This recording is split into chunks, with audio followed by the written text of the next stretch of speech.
podcast crece. Estamos el día de hoy en un nuevo episodio y como saben, la temporada está versando sobre lo correspondiente que es a la Semana Santa. Aquí tenemos una ilustración y pues siguiendo estos tópicos de Semana Santa que se pueden extender de manera amplia, hemos decidido pensar quizá de manera teológica, algunos conceptos que pueden resultar atractivos. Hemos conversado en un episodio anterior sobre Dios y el mal.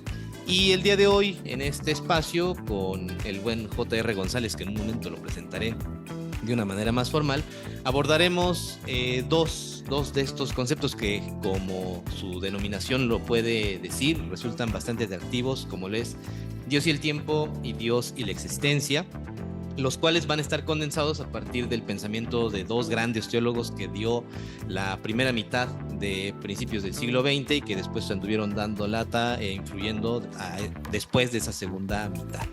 Y pues muchas gracias, JR. Aquí estás con nosotros después de como un año de andar turisteando por el país en la presentación de Teología Pop. Muchas gracias, JR. ¿Cómo estás? Bien, bien, gracias a Dios. Y siempre agradecido por la invitación. Por aquí, dispuestos a hablar y charlar. Vientos, JR. Para quienes no conozcan, que yo creo que debe ser pocos, quienes no conozcan a JR, es un ensayista de este texto que hace un año fue casi publicado, que se llama Teología Pop. 21 ensayos para pensar la fe y la cultura en el siglo XXI, de Editorial CLI. Y dentro de estos 21 ensayos, pues aparece un artículo de JR titulado El Dios oculto y el Dios revelado, que recomiendo que puedan revisar todos. Y brevemente leeré su semblanza. Y dice la siguiente: nació en Gómez Palacio, México, en el 86, es licenciado en Diseño y Comunicación por la Universidad Autónoma de La Laguna, licenciado en Teología por el Seminario Bíblico de Pueblo y diplomado en Creación Literaria por el CESLI, también allá en Torreón, Coahuila. Ha publicado artículos en revistas literarias y teológicas y ha impartido diversos cursos y pláticas de filosofía y teología por medio de cafés literarios. Y bueno, ahí viene ya un montón de bandas que te gustan, un montón de música que también te agradan y de series que a las cuales también eres asiduo, ¿no? Entonces, pues, gracias por estar aquí, JR. Y pues abordemos brevemente un poco la introducción de estos dos textos que también son de Editorial CLIE, una colección que hablábamos hace un momento que resulta muy atractivo porque termina siendo introductoria a muchos pensadores que terminan siendo ocultos dentro del quehacer académico, dentro del quehacer de la propia divulgación teológica. Sí. Quisiera preguntarte algo de manera como muy general en el prólogo que aparece sobre Dios y el tiempo, en el cual Javier Picasa pues hace bien estas introducciones y menciona a Javier Picasa que escribe sobre su tesis de filosofía en relación a Bultmann, y dice que pues ofrece un panorama amplio, ¿no? En ese sentido, y tanto filosófico como cristiano, el desarrollo de estos dos libros, y que esta línea sigue situándose en un trabajo que podía titularse, en un sentido extenso, Oscar Kuhlman y su tiempo.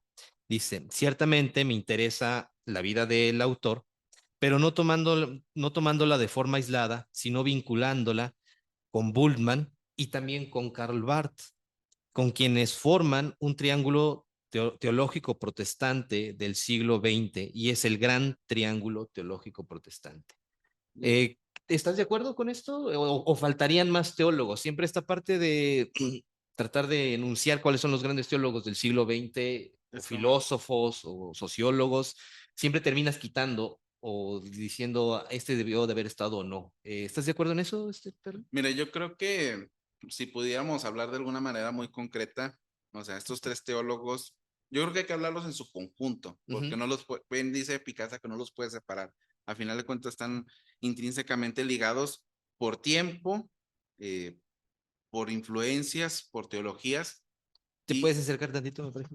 Ándale. por Ahí está. teologías, yo creo que los puedes unir Ujú. y deberías unirlos. Mira, por ejemplo, vamos a hablarlo de una manera muy clara. Por ejemplo, a estos textos mucha gente no los acerca porque estos pensadores ya han tenido una mala fama, o sea, pero realmente es porque no se les ha dado el tiempo de investigarlos. Por ejemplo, hablemos de Bullman. Por Ajá. ejemplo, Bullman todos ya lo etiquetan como liberal, y realmente no es liberal. O sea, la teología liberal, ahorita voy a ver para qué llega a ese punto. Sí. La teología liberal es un movimiento que se da en el siglo XIX principalmente, influenciado por las cuestiones de Kant o Hegel y principalmente de Augusto Comte con el Mm, positivismo, en el ujú, cual la razón es la única, el único mediador que puede tener de conocimiento del ser humano. ujú, Entonces, todo lo que está fuera de la razón no se exacto. elimina. Ujú, Entonces, de ahí vienen las cuestiones dialécticas que es tomado por Hegel del Cristo de la fe y el Jesús histórico. ujú, Es principalmente la teología liberal se enfoca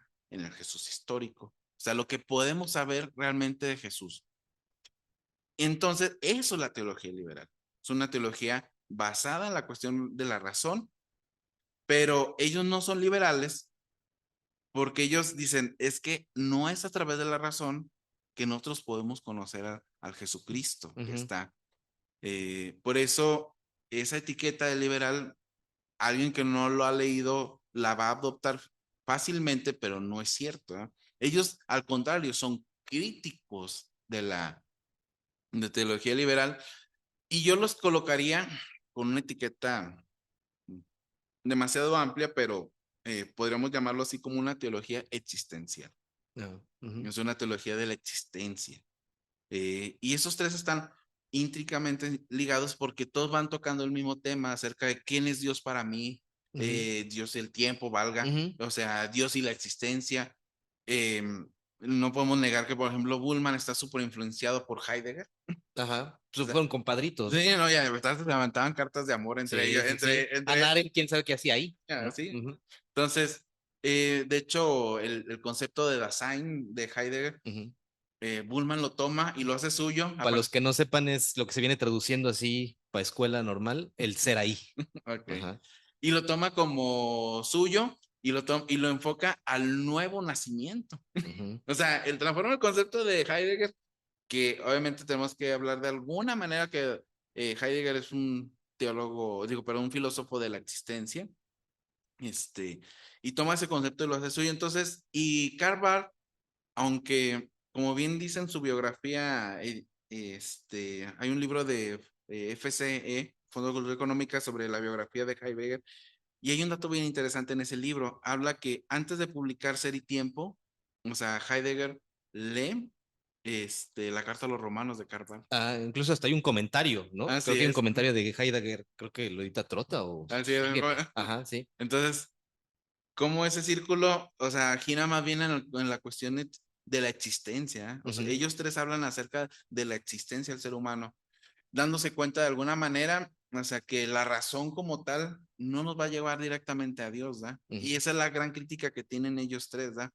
Bullman, yo creo que es un poquito más radical y Y de con, alguna... y con Kuhlman, Bullman, yo creo que tiene mucha cuestión de la relación acerca de la temporalidad de Dios. Ya es que también tiene un libro que se llama Cristo y el el tiempo. tiempo, ¿no? Ajá. Entonces, de alguna manera me recuerda, creo que nadie es original. O sea, yo Ujú. creo que es Sí, claro. nadie es original en ese tiempo. Y me recuerda muchísimo lo que hace Agustín en las confesiones, ¿verdad? Ah, ajá. Que le preguntan, ¿y qué sea Dios antes de la existencia? No te estoy Claro. preguntando, no te estoy Sí, preguntando eso, ¿ah? sí. Solamente los que se van al infierno, algo así dice Ajá. que Sí. solamente dice. Y de hecho, o sea, habla de que el tiempo no es algo que nosotros podemos racionalizar, Ujú. solamente lo sentimos, ¿no? Así es. De alguna manera también Dios y el tiempo no es, o sea, la existencia misma cristiana no es algo que podamos explicar de alguna manera totalitaria, sino solamente lo sentimos en nosotros, Ujú, ¿verdad? ujú. Sí, ahí aparecen varios conceptos que son muy atractivos en lo que acabas de describir, la parte existencial, que a veces también creo que juega un papel en cierto sentido a lo mejor riesgoso, porque se asocia mucho como a estos existencialismos ateos, ¿no? Sí, sí. Particularmente toda la banda que va a apoyar a Jean-Paul Sartre, y que va a devenir en esto, influenciados por el propio Heidegger, pero también están estos existencialismos Cristianos. cristianos, ¿no? Carl Jaspers, ¿no? No, Kierkegaard, no más para empezar. Bueno, sí, o sea, el pionero, ¿no? Ah, sí. Claro, claro. Em, ¿Qué tanto se deslindan por ejemplo, Bullman en sentido específico de este existencialismo? Porque puede sonar como un raro y a lo mejor eso también influye en que su lectura no sea como de primer orden, el que se le cargan ciertos estigmas a estos teólogos, Mm. en ese sentido, que se han adherido quizá a otras corrientes, pero malinterpretados y que haya mermado eh, en su tiempo precisamente para que estos pudieran ser difundidos o divulgados académicamente? Yo creo que la primera es que el primer punto es que para leerlos, o sea, valga, ya hemos estado charlando un poquito, se requiere tiempo y paciencia. Y yo Ujú, creo que a veces no son lecturas inmediatas, o sea, yo creo que ese es el primer espacio que se da. Y yo creo que es a partir de esas malas lecturas, por la falta de tiempo y paciencia, o sea, se hace una mala difusión acerca de lo que realmente ellos creen, ¿verdad? Es cierto en algunas cuestiones que para alguna gente, en un término, no sé cómo llamarlo, muy extremo en ciertas creencias puede ser difícil, pero tienen razón, ¿no? O sea, por ejemplo, hay unas cosas que dice Bullman muy interesantes a la cuestión de la existencia. Él habla que nuestra cosmovisión ujú. existencial no es la misma a la de Pablo a la que tenemos nosotros, ¿verdad? Y tenemos que tomar eso que ellos creen y adaptarlo a la existencia que nosotros tenemos, hacer nuevamente, o sea, nuestro, ese Jesucristo para lo que nosotros creemos el día de hoy. Entrando ya en ese sentido de, por ejemplo, en Kuhlman, la relevancia quizá que pueda tener el sentido o el concepto de la historia, Así. y cómo a partir de esta va a ir estructurando su desarrollo teológico, mm, no es a lo mejor algo que no haya sido concebido anteriormente, ¿no? Quizá también influenciado mucho por, y esto es nada más a manera también igual de pregunta o de duda, influenciado mucho también por el pensamiento hegeliano en el cual la historia se hace consciente por primera vez de sí misma. O sea, la historia no era consciente de su hacer histórico y obviamente el hombre en su devenir tampoco era consciente Así. de este. ¿Y qué tanto también influye ese sentido en Kuhlman, esa herencia hegeliana histórica? ¿Y cómo nos puedes explicar la importancia del concepto de la historia en Kuhlman para el desarrollo teológico? Ya es que de alguna manera Hegel habla de la historia y ahorita que se habla del devenir histórico y la historia. Ajá, O sí, sea, exacto. hay una historia real, o sea, eh, pero hay una historia que nosotros interpretamos a nosotros mismos, ¿verdad? Ujú, Que es la historia del devenir, la que nosotros hacemos nosotros. Yo creo que en ese punto, o sea, todos ellos, o sea, beben de la escuela alemana. O sea, sí. no podemos de alguna Que manera, Kuhlman es francés, ¿no? cool más francés, Ujú. pero ciertamente, de hecho, Paul Ricord habla, o sea, de la influencia que tuvo Alemania sobre Francia, o No, sea, indudablemente. Hay una frase, con eso nada más, para no interrumpirte tanto. Hay una frase de Marx que dice, los alemanes piensan lo que los franceses hacen, ¿no? de alguna Ajá. manera, y Francia bebe de esa influencia alemana que tuvo, yo creo que Alemania estuvo dominando, no sé si puedo estar redondeando, pero unos 200 años, la manera en que se pensaba filosóficamente, ¿ah? Ujú, Debemos de alguna manera cerrarlo y poner un nombre en la escuela de Tubinga. La escuela de Tubinga es donde Kant enseñó, ujú. es donde Hegel enseñó y es donde todos estos pensadores terminan bebiendo al final de cuentas, ¿verdad? Hay un libro que se llama El Torbellino Kant que Ujú. habla muy bueno y habla de cómo de alguna manera la influencia kantiana dejó vacío los seminarios un tiempo. Ah, Hizo que los seminarios se vaciaran, ujú, porque ya es que Kant hace unas críticas muy duras a la cuestión religiosa sí. a partir de la cuestión de la metafísica, y todos ellos terminan bebiendo y dándose cuenta que de alguna manera la razón no es el camino completo para llegar a ese acceso a Dios. Ujú. Culman el tiempo, eh, va la cuestión de la teología, de la dialéctica, del el Dios es el totalmente otro, y Bullman a partir de la existencia misma. Y esa relevancia, lo que decíamos, la relevancia de la historia Sí, que a ocupa ver. Kuhlman para potenciarla en su estructura teológica, ¿cómo se puede comprender? Yo creo que de alguna manera a cuestión podemos hablar de la dialéctica del Cristo o el Jesús histórico y el Cristo de la fe. O sea, el Jesús histórico Obviamente estoy hablando a partir de Kuhlman, no significa que yo piense igual que Ujú, Kuhlman todo, pero, o sea, Kuhlman dice, bueno, ahí está el Jesús histórico, podemos investigarlo, ahí está la historia, ajá, pero ¿qué significa esa historia para ti? mm, O sea, ¿qué significa todo eso que dice el Nuevo Testamento? Lo voy a resumir de alguna manera y me gustó mucho alguna vez cuando estuve en la cuestión pastoral. Me dijo una vez un congregante, ¿y de qué me sirve que haya muerto un judío hace 2000 años por mí? mm, ajá. Sí, claro, en ese quehacer histórico vacío nada más, ¿no? Ujú, Es una pregunta que, o sea, en ese momento yo me quedé a veces ujú, de alguna manera sin respuesta, ¿eh? ujú, Y ese es el quehacer histórico. ¿Qué hacemos con esa historia nosotros? Entonces, esa influencia yo creo que es importante porque nos habla de que hay un problema actual de qué hacemos con la fe. O sea, sí, ahí están las pruebas, podemos decir la apologética, podemos decir mil cosas, podemos hablar de la filosofía y luego en ti, ujú, ¿qué vas a hacer con eso? ujú, Yo creo que eso es el gran aporte que dan estos filósofos o Kuhlman, que está bien la dogmática, está bien todo, y lo que vas a hacer con eso. ujú. Sí, sí, sí. Un poco más adelante del libro se hará mención quizá como de la salvación como historia, Así. ¿no? Llega a mencionar un poco, y cito el libro cuando dice, quizá como una especie de resumen, ¿no? Una vez que ha encontrado Kuhlman la noción de la historia y la relevancia de esta misma, dice, su propuesta sigue abierta y nos sitúa ante los retos más urgentes del cristianismo actual, en línea de identidad dogmática y de compromiso político-social. No todos los problemas de la realidad se entienden y resuelven con el cristianismo, Así. pero sin la aportación histórica y escatológica del mensaje de Jesús y de la vida de la Iglesia, no se entienden ni resuelven los interrogantes más hondos de la vida, al menos desde una perspectiva occidental. Yo ¿Qué creo que, piensas de eso? yo creo que en dos puntos importantes. Uno es que valga. Bueno, de hecho, Kuhlman habla mucho de la cuestión escatológica muchos teólogos hablan del ya, pero todavía no, ¿verdad? O Mm, sea, estamos viviendo un tiempo escatológico a partir de la muerte y resurrección de Jesucristo.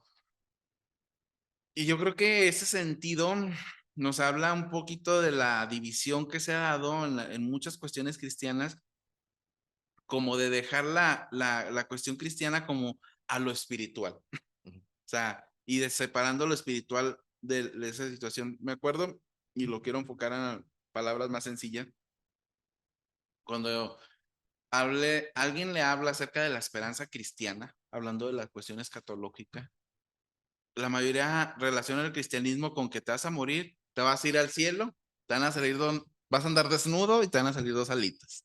Esa es como que ya la visión ajá. cristiana, pero eso no es la visión cristiana. La visión cristiana es que Jesucristo del mismo cielo va a bajar y va a instaurar su reino y va a restaurar no lo espiritual, sino que toda la creación. Ujú. O sea, lo económico, lo social, Lo lo político, todo eso. político. Ujú, Y te das cuenta ahí que lo escatológico no solamente es una esperanza para dejarlo en el olvido, sino una esperanza para transformar la realidad misma de lo que tenemos el día de hoy. Entonces, yo creo que en ese punto, o sea, vivimos en el ya, pero todavía no. Pero eso no significa que le dejemos totalmente lo que estamos platicando hace poquito. Ay, bueno, pues ahí pasarán las generaciones, pero la iglesia como un agente de transformación social, realmente. Esa escatología no lo dejamos como una esperanza vacía, sino una esperanza que nos lleva a esforzarnos. Y como dice Pablo, si vivimos, morimos por Cristo, y si morimos, igual por él. He también revisado que hay una especie también de antagonismo entre la obra de Kuhlman y Bullmann, que me gustaría ahora comenzar a introducirnos un poco, ¿no? Estamos como del pensamiento francés, ahora ir a la parte alemana, y en el propio texto, al inicio, hace también una referencia en ese sentido, en donde hay un común que pareciera que es como la distorsión que empiezan a ejercer, y si lo podemos nombrar así, es el punto quizá también de la historia. Creo que lo has también ilustrado un poco al inicio. Para el quehacer de Bultmann, esa revisión histórica parece que no empieza a ser del todo relevante para su construcción teológica. Así.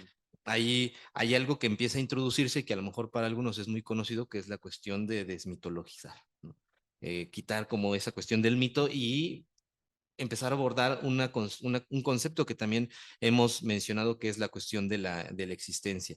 ¿Podrías introducirnos un poquito a esta noción de la cual Bultmann aborda y va a empezar a comprender esta noción en diferencia con con la noción histórica de Kuhlmann?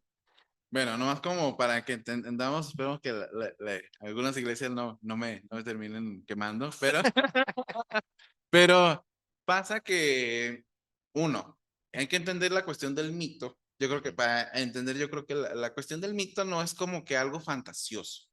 Es lo que utilizaban las antiguas culturas para poder explicar la realidad de una realidad que las estaba sobrepasando y que no pueden explicar a partir de la razón científica. Ah, Yo creo ujú, que ese es como que el primer punto que tú bien ya sabes, pero creo que la gente debería entender, porque generalmente te dicen, es que eso es un mito, claro, utilizándolo como algo falso, ¿ah? sí. Ok, bueno, a partir de eso, ese término que yo creo que lo añadiría más a Bullman, porque Bullman es el que utiliza, de eso tiene un libro que se trata Ujú, específicamente de ese tema, y es lo que yo estaba comentando ahorita acerca de la cuestión de las cosmovisiones. O sea, Pablo, cuando escribe su Nuevo Testamento, las cartas, él está en la cosmovisión judía, en la cual está el mundo, y luego están dos columnas y luego están los tres cielos. ujú. Y así es el mundo, así es la cosmovisión. Pregúntale a alguien si sigue creyendo eso. No, pues, no, solamente nuestro productor. A nuestro productor.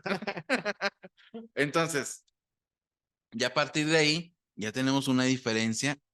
Y aunque digan que no, ya están haciendo una desmitologización Ujú, del término. O sea, ya lo están haciendo, ¿eh? sí. Porque ya no creen lo mismo. Ujú, Ahora, ¿qué hacen? Bueno, aún disculpen la palabra, aún los creacionistas que dicen que voy a tomar el texto literal, están haciendo un tipo de ese concepto, porque ya no creen lo que cree Pablo. ajá. Entonces, en lo que dice Bullman, lo que hace Kuhlman de alguna manera, ya no es tomar el texto de alguna manera tajante y de alguna manera distorsionada porque están interpretándolo a partir de sus concepciones, Ujú, sino que lo que dice Bullman es que, y también Kuhlman, es que debemos ir a la concepción de ellos y tomar lo importante, que es la existencia, ujú, y tomarlo para lo que nos sirve el día de hoy. ajá. Eso es lo que hacen ellos. Ahora, hay una diferencia porque Kuhlman se dedica más a la cuestión temporal, a la cuestión de la escatológica, y Bullman a la cuestión interior. Sí. Entonces ahí tenemos una diferencia de enfoque. A lo mejor no deberían haberse peleado, pero hay que hablar directamente. Bullman se peleaba con todos. Ah, O sea, Bullman, un polemista. Bullman también se peleó con Karl Barth. O sea, Ujú, problemas. con todos tenía diferencia. Como, valga, es que es normal. Si uno lee la metafísica de Aristóteles, la mitad de la obra es yo soy mejor que... Que Platón. Sí, sí, sí, sí. Entonces, no creo que deberíamos verlo como algo, yo creo que más bien deberíamos verlo como aunque de alguna manera beben de la misma fuente de algún sentido, yo creo que la diferencia de énfasis es el que termina teniendo esas diferencias. En ese mismo sentido, posiblemente, ¿cuál sería como su aplicación quizá en la actualidad que puedan tener estos dos pensadores? Eh, Mencionábamos también como una especie de olvido que hay a partir de este tipo de textos académicos, textos teológicos, que a veces no llegan a difundirse o distribuirse. En su actualidad, ¿habría alguna inserción en el plano de la iglesia, en el plano del quehacer teológico? Mira, yo creo que sí, principalmente sí, y colocándolos con lo que estábamos platicando hace un poquito antes de la cuestión de la grabación, este, colocándolos con un aparato crítico. O sea, al final de cuentas también siguen siendo humanos, Ujú, van a tener errores, pero podemos tomar lo mejor de ellos, ¿verdad? O sea, Bullman, eh, para aquellos que estén un poquito más interesados, y él utiliza algo que se llama teología de las formas, Ajá. que es algo que ya no se utiliza directamente en la academia. Ahorita estamos en algo que se llama teología del segundo templo. Eh, pero, o sea, aún eso no le quita el gran valor, porque eso, más que un teólogo, o sea, Bullman es un gran exégeta. Ah, Eso yo creo que utiliza la teología, sí, ujú. utiliza la filosofía, sí, pero su principal función es ser un exégeta, un interpretador. Y valga, aquí saludando al buen Cheltel Durán, que él utiliza mucho la traductor es traidor, ¿verdad? Ya que tiene un Ah, libro. sí.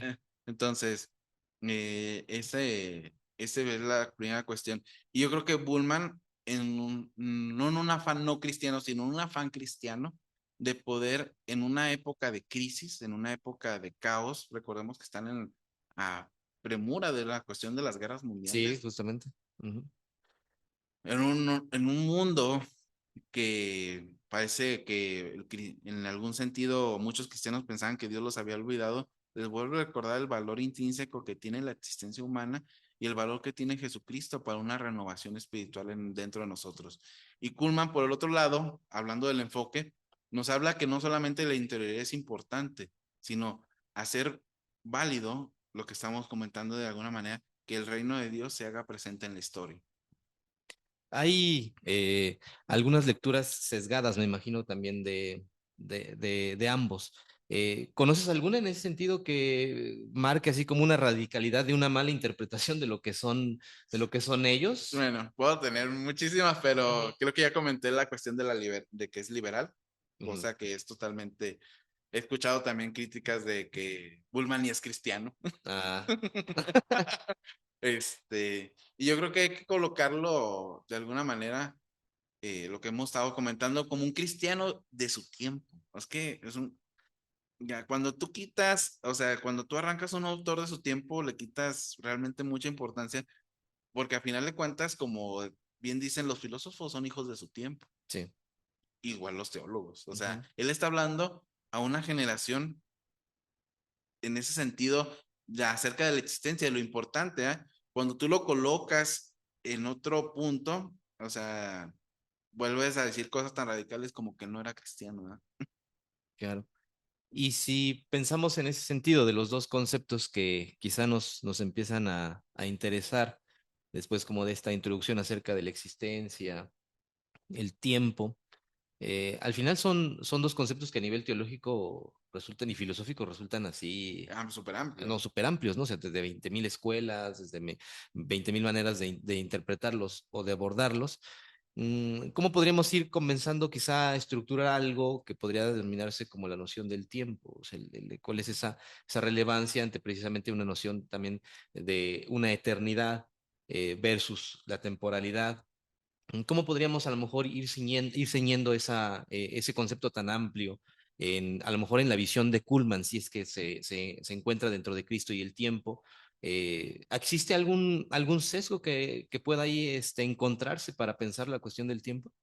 Mira, yo creo que de alguna manera, o sea, ay, creo que a partir de la razón técnica que hemos tenido a partir de la modernidad y de la exactitud que se busca y la precisión, hemos perdido ese sentido lineal del tiempo y quererlo segregar en espacios.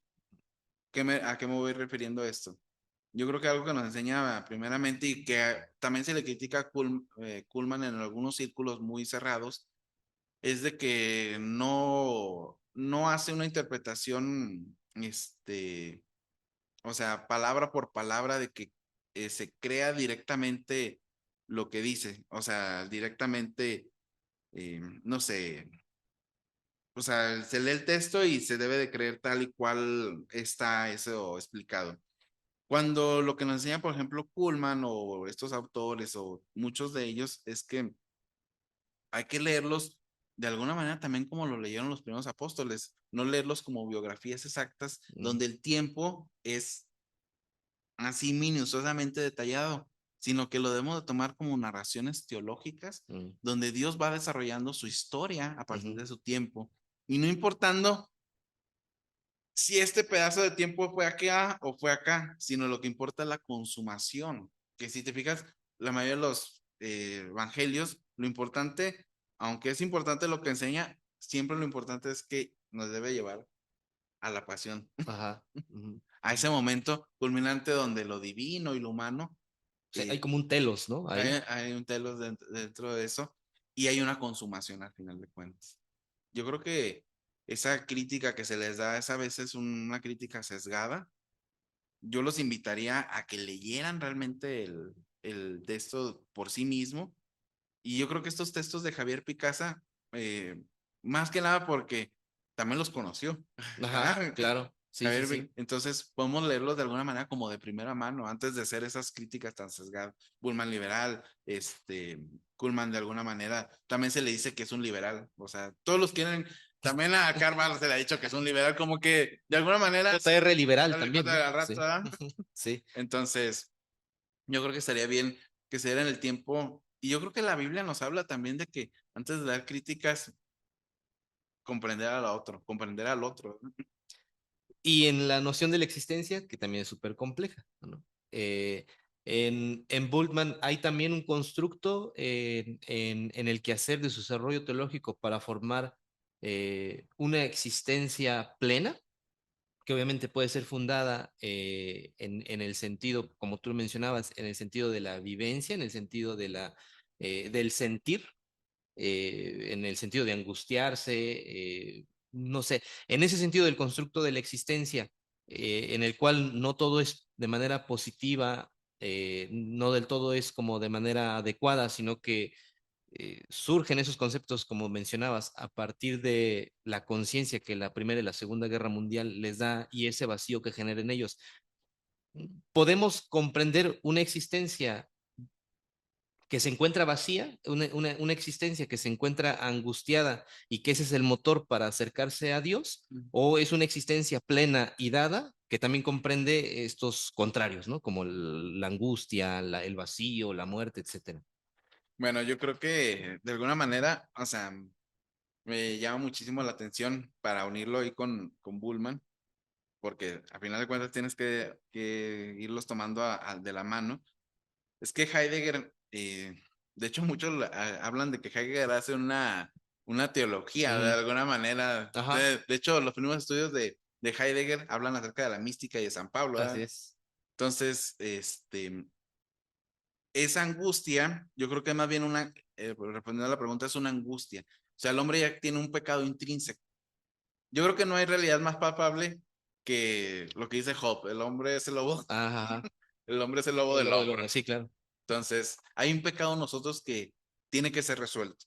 Ujú, Heidegger propone la teoría del Dasein, o sea, acerca de vivir ahí, ujú, pero Bullman, siendo cristiano, o sí. sea, dice, es que la respuesta está en tomar a Cristo como propio. O Ujú, sea, esa es la resolución de la angustia que tiene el ser humano, la angustia existencial. ajá. Valga Sartre dice que debemos de vivir con eso. Ujú, Igual Camus, ya es que dice en sí, el sí, mito sí. de Sísifo que el hombre levantaba la piedra, pero era feliz. Al Ujú, final de cuentas, a pesar de que su existencia fuera vacía, él se daba cuenta y la aceptaba.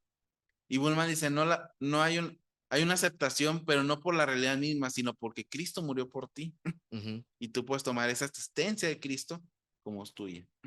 Entonces, la angustia ya está resuelta en cierta manera, aunque existe esa dialéctica, o sea, a pesar de que Cristo murió por ti, sigues teniendo esa angustia y el hombre tiene que aprender a vivir con con esa dualidad constante. Y si pudiéramos hacer una síntesis final, JR, para ir concluyendo este espacio sobre lo que implica la historia, la temporalidad, los conceptos que hemos mencionado en el desarrollo de este tiempo, ¿no? Claro. Del podcast y la noción y la relevancia sobre la existencia, la desmitologización que aborda Bultmann. Hay una síntesis, hay un encuentro entre estos dos textos. ¿Cuál sería como esa posible conclusión que podríamos sacar de estos dos grandes teólogos de principios del 20? Mire, yo creo que lo principal es de que uno es que tenemos que no cambiar el mensaje del evangelio. no disminuirlo en alguna manera, pero sí, como bien habla la palabra, entendiendo los tiempos. O sea, tenemos que saber a qué cultura le estamos hablando, a qué tiempo le estamos hablando. Yo creo que ellos dos, estos grandes pensadores, lo trataron con sus errores, con sus detalles. Yo creo que al final de cuentas, también los que vendrán después de nosotros, a lo mejor verán hacer podcast y dirán, Rodolfo se equivocó Perdón. o Jesús se equivocó, pero al final de cuentas nos hablan de que debe haber un intento de comprender la fe para el tiempo de hoy. Y yo creo que es un gran reto que no debemos desperdiciar los cristianos, no encerrarnos en nuestras cuatro paredes, sino exponer al Cristo y entender que el mensaje del Evangelio es un Evangelio que transforma todas las áreas de nuestra vida en una parte interior y en la parte de la historia. Bien, entonces, muy bien. Pues estamos prácticamente concluyendo. Nada más quisiera mencionarles los textos que hemos tratado de introducir el día de hoy a partir de la lectura que hace el buen JR. Tenemos Dios y la existencia, el pensamiento de Rudolf Bultmann. Es un texto de Javier Picasa, editado por CLIE, y también Dios y el tiempo, ay, se cae mi pagaré, ¿no? Mi cheque, ¿no? Dios y el tiempo, el pensamiento de Oscar Kuhlman, también del buen Javier Picasa, también editado por CLIE, son unas colecciones que sin querer en esta temporada de Podcast Crece hemos abordado y que fundamentalmente atañen a la condición de lo que implica el ser humano, el tema del mal, el tema de la existencia, el tema del tiempo, el devenir de la historia de nosotros mismos enfrascados en esto que se llama la temporalidad, y que indudablemente vale la pena revisarlos. Y como bien dijo JR, evitar quizá esas lecturas sesgadas o esos prejuicios que se les van adjuntando a cierto tipo de teólogos, que la mejor manera de quitarlas es leyéndolos directamente, yendo directamente a sus textos y pensarlas por sí mismos, ¿no? Así es. Reunirse en grupos de tres de familia y debatirlos los domingos por la tarde para salir de esas dudas, ¿no? Así es. Porque de otra manera no hay. Me gustaría en otro momento seguir abordando a lo mejor de manera individual a cada uno de ellos porque dan Da mucho. mucho. Desafortunadamente el tiempo se nos acaba. Nada más el del podcast de nosotros, ojalá todavía no, pero estamos aquí en esta temporada que está a punto de culminar y nuevamente les queremos agradecer. Gracias JR, gracias a CLIE, gracias al buen Dani que anda por allá atrás brincando. Y pues también no olviden el texto de Teología Pop en donde participa JR. Y muchísimas gracias JR por venir desde Torreón nada más para esto.